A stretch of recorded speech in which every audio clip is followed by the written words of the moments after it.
অভি বর্ণালী ব্লগে তোমাদের জানাই সবাইকে ওয়েলকাম। আর এই দেখো হোটেলের মধ্যে কি সুন্দর গণেশ ঠাকুরটা ছিল। আমার ছেলে পাশে দাঁড়িয়ে ফটো তুলছিল। তারপরে হোটেলটাকে বিদায় জানানোর পালা ছিল। 3 দিন দীঘাতে ছিলাম, তো এত মায়া লাগছিল সেখান থেকে বেরিয়ে আসতে। যাই হোক, তারপরে আমরা হোটেলে এসে বসে পড়ি। হোটেলে খাবারের জন্য ওয়েট করছিলাম। আর এদিকে দেখো হোটেলে খাবার চলে এসেছে। তো এই হোটেলটা খেয়ে আমার খুব ভালো লেগেছিল, খাবারগুলো রান্নাগুলো খুব টেস্টি ছিল। তারপরে আমি খেয়ে দিয়ে নিয়ে তারপরে যেহেতু আমাদের মানে বাস করেছিলাম এসি বাস, সেই বাসটা আসতে একটু টাইম লাগবে, সেই জন্য আমরা আবার ওল্ড দীঘাতে একটু ঘুরতে গিয়েছিলাম। তারপরে দেখো আমাদের বাসের টাইম হয়ে গেছে।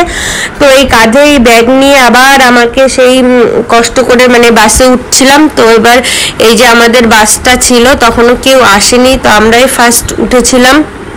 যাই হোক, তারপরে আমরা বাসে বসে পড়ি।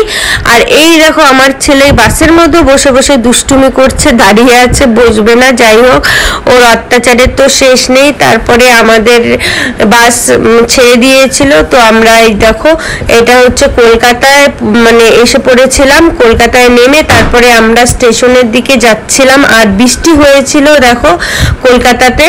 তারপরে ওয়েদারটা একটু ঠান্ডা ঠান্ডাই ছিল।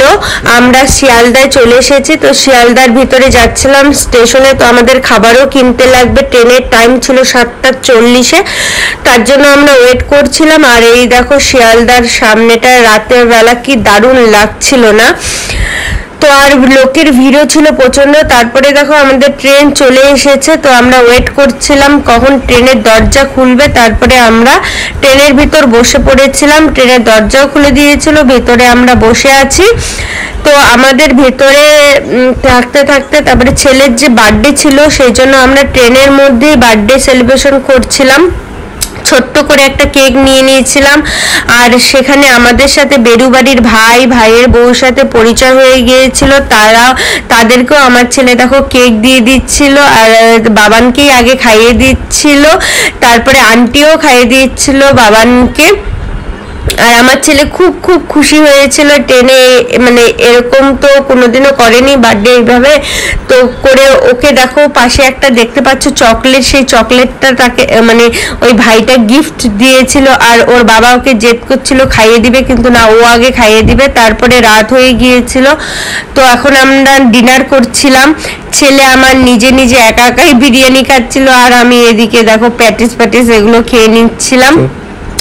তারপরে দেখো ট্রেনের মধ্যে হঠাৎ দেখি চিল্লাহাল্লা, কিসের এত চিল্লাহাল্লা। তো চুরি করে পালাচ্ছিল, তাকে ধরে পুরো মারপিট মানে মার দিচ্ছিল। যাই হোক, তারপরে আমরা জলপাইগুড়ি চলে এসেছি। তো আমি আর ছেলে নামবো, ওয়েট করে আছি কখন নামবো।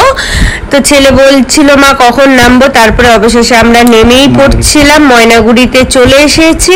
আর এত রোদ ছিল দেখো, পুরো একদম নিউ ময়নাগুড়িতে চলে এসেছি। আর ট্রেনকে টাটা বাই বাই। নেক্সট ভিডিওগুলো তোমরা সবাই দেখো।